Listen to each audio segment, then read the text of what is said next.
In this module, we will review 6 points to help you find and vet a business idea. But an important disclaimer first.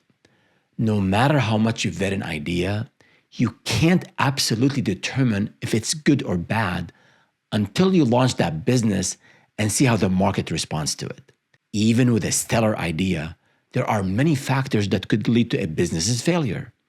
In addition to unforeseen challenges in sales, delivery, or operations, external factors such as a pandemic, policy change, or technology disruption, among others, can bring all your efforts down. But this unavoidable uncertainty does not excuse you from vetting your business idea. It should still meet a baseline of viability before you commit to it. The most important principle in finding and especially vetting any business idea is not to fall in love with it immediately. Ideas are a dime a dozen, and everyone has them. It is executing ideas that is difficult. So don't go all in on any idea until you do your due diligence. As part of your black belt startup mindset for vetting your business idea, consider the Aikido principle of sho-shin, or the beginner's mind. Approach any encounter without any preconceived notions and stay open to all feedback and all of your own observations.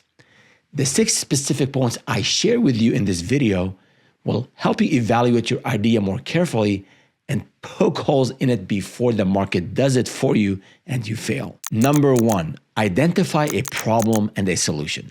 A general way to find a good business idea is to identify an unmet need. You can discover unmet needs by observing yourself or others struggling with specific pain points. A pain point means a problem exists, and problems mean opportunity. The opportunity is the solution to that problem. Ask yourself this most basic question. Does my idea save clients time, money, or frustration, or otherwise satisfy a real need? The answer must be a clear and honest yes. For example, 2 people I know who worked in healthcare observed inefficiencies in the billing processes between doctors' offices, hospitals, insurance providers, and patients. So they pinpointed where one major problem was and built a workflow automation service that improved collection by 20%, which translated into a big bottom line benefit. Number 2, stand out through niching down. Let's say you want to start a business in project management. The market for a general project management consultant is tough. There are already thousands of them.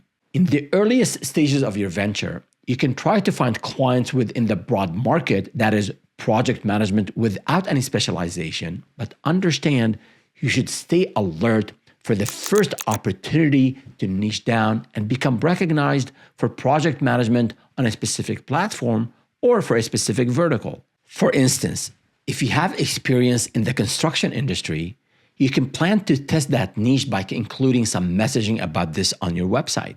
If most of your first leads and clients come from construction companies, it means that there is a need for construction project management, and you should double down on your service offerings, marketing, and sales within this niche. If, on the other hand, you see that despite the construction references on your website, most of your first leads and clients are from the tech sector, you might want to consider further testing that vertical through your service offerings and marketing. If you get further positive signals, commit to this niche and double down. Later on, as you build a client base and your business gets more established, you can again go broader and branch out into different services and verticals. But in the early stages of your venture, you're usually at an advantage if you can fairly quickly identify a more specific audience segment to target. Number 3, ride the wave. When there's a gold rush and you can't dig for gold, sell shovels or jeans. At every point in the economy, new systems, technologies, or regulations emerge and they create business needs. Think of the early days of the internet, the rise of social media, crypto, and now AI. Each of these technologies created multiple needs that people with new specialized skills could meet. Similarly, emerging governmental policies or industry standards create new compliance needs in businesses that the right consulting and service business can meet. As one example, Think of the privacy and environmental regulations that many businesses need to stay in compliance with. Target your business to sectors that are trending up and avoid those that are trending down. Search online, check out Google Trends, and read reports, including the ones published by the Bureau of Labor Statistics, BLS, on industry projections. You'll find some nuggets that could inform your research. For example, 5 of the 15 fastest growing industries for the next decade are in the healthcare and social assistance sector. Any business related to services in this sector is likely to have a large market for the foreseeable future. A business that takes advantage of emerging trends and shifts in the market is more likely to survive and succeed. Number 4, boring is bountiful. This is a bit of a counterpoint to the previous point. As important as it is to capitalize on trends, don't let the allure of what's hot and high profile limit your business ideas. As one of my friends used to say, boring is bountiful. Sometimes a solution to a low profile, mundane problem can be a great business idea. Just look at the 2 people mentioned earlier who made an improvement to billing in healthcare, simple and maybe even a little boring, but brilliant and completely viable as a business idea. Number 5, enter a market that isn't saturated. It's difficult for a small and new business to compete with big fish in a big pond, while trying to become a big fish in a small pond is much more realistic. This point reinforces some of the others we discussed earlier in this module. Your new business has a much better chance of succeeding if you're entering a market that's not saturated.